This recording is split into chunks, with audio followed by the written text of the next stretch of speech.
السلام علیکم ورحمۃ اللہ وبرکاتہ۔ محترم سامعین، آج رمضان کورس کا چوتھا درس ہے۔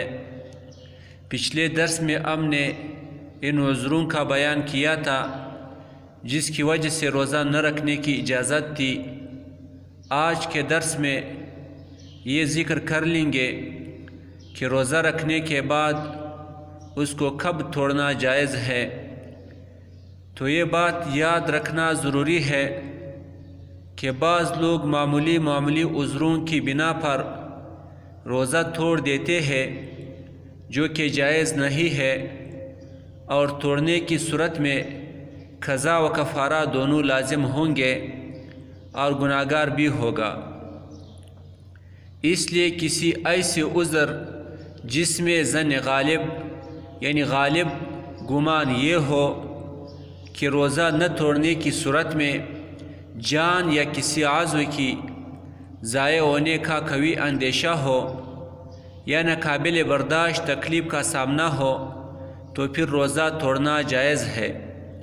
ذیل میں چند ایسی صورتیں ذکر کر لیں گے جن میں روزہ توڑنا جائز ہے۔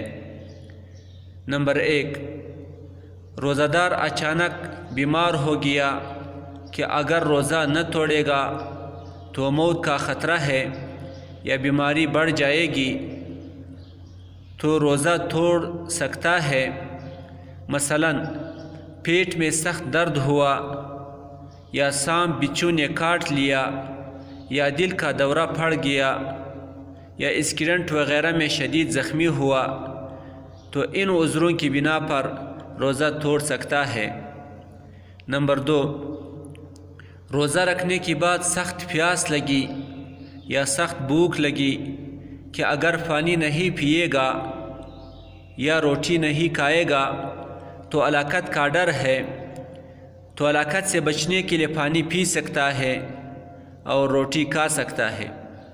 پھر یہ شدت پیاس چاہے گرمی کی وجہ سے پیدا ہو یا سخت کام کرنے کی وجہ سے یا عورتوں کا سالن کھانا بنانے کی وجہ سے ہو یا حالت سفر کی مشقت کی وجہ سے ہو۔ نمبر 3، حاملہ عورت کو ایسی بیماری لاحق ہوئی کہ اسے اپنی جان یا بچے کی جان کا ڈر ہے تو روزہ توڑنا جائز بلکہ بہتر ہے۔ نمبر 4، اسی طرح دودھ پلانے والی عورت کے لیے ایسی حالت پیش ہو جائے کہ اپنی جان یا بچے کی جان جانے کا ڈر ہو تو روزہ توڑ سکتا ہے۔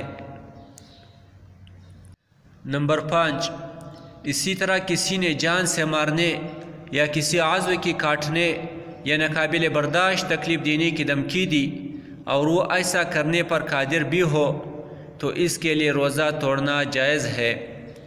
نمبر 6، مجاہدین کے لیے حالت جنگ میں روزہ نہ توڑنے کی صورت میں کمزور ہونے کا ظن غالب ہو تو روزہ توڑ سکتا ہے۔